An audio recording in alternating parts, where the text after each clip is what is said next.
Hello friends, कुछ देर पहले गुरस्मिंदर Dylan sir ने हम सभी को एक इम्पॉर्टेंट सजेशन दिया है कि हमें ऐसे वर्ड्स को यूज़ करना बंद कर देना चाहिए। मीन्स ऐसे वर्ड्स को यूज़ नहीं करना चाहिए, जैसे कि upline, downline, sponsor, blesser, brand ambassadors and और भी जो ऐसे वर्ड्स हैं उनको हमें यूज़ नहीं करना चाहिए। अगर हम यूज़ कर रहे थे या फिर यूज़ कर रहे हैं तो आज से और अभी से हमें इसे स्टॉप कर देना चाहिए।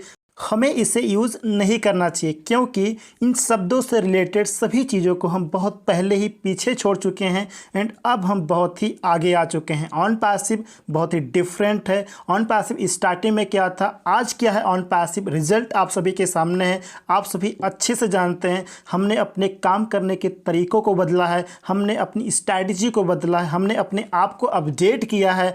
टेक्नोलॉजी के हिसाब से, समय के हिसाब से हमने अपने आप को ढाला, अपने आप को चेंज किया है।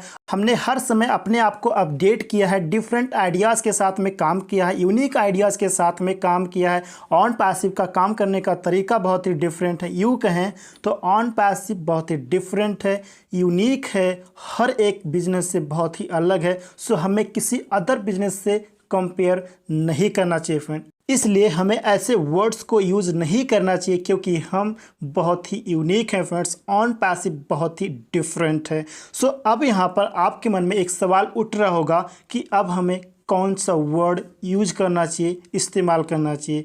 जैसा कि हम सभी जानते हैं कि हम एक आईटी कंपनी के पार्ट हैं, हिस्सा हैं। हम अपना अपना योगदान दे रहे हैं, एक दूसरे की हेल्प कर रहे हैं, ऑन पैसिव को सपोर्ट कर रहे हैं। तो यहाँ पर कोई भी छोटा बड़ा नहीं है, हम सब बराबर हैं, हम सब एक फैमिली की तरह हैं, हम सब एक फ्रेंड्स हैं, एक दूसरे की हेल्प कर रहे हैं और एज अ फाउंडर हम ऑन पैसिव को सपोर्ट कर रहे हैं। सो यहाँ पर हम फाउंडर वर्ड को यूज़ कर सकते हैं, जैसा कि हम पहले से ही यूज़ करते आ रहे हैं। तो यहाँ पर हम फाउंडर वर्ड को यूज़ कर सकते हैं। जैसा कि हम सभी जानते हैं कि हम फाउंडर हैं, तो फाउंडर वर्ड को आप यूज़ कर सकते हैं, कोई भी प्रॉब्लम यहाँ पर नहीं है। हम सभी जानते हैं कि हम सबसे पहले फाउंडर हैं, इसके बाद हम ऑन पैसिव के फर्स्ट यूज़र भी हैं, इसके बाद जब हम प्रोडक्ट को बाय करेंगे तो हम ऑन पैसिव के फर्स्ट रीसेलर भी होंगे।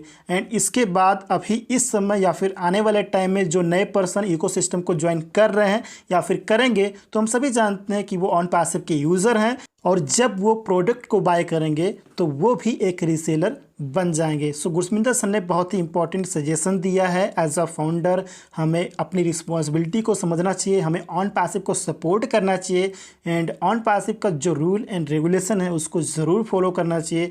एंड ऑन पैसिव जिस तरीके से हमें गाइड करती है, इन्फॉर्मेशन देती है, इंस्ट्रक्शंस देती है, उस तरीके से हमें आगे बढ़ते रहना चाहिए फ्रेंड्स।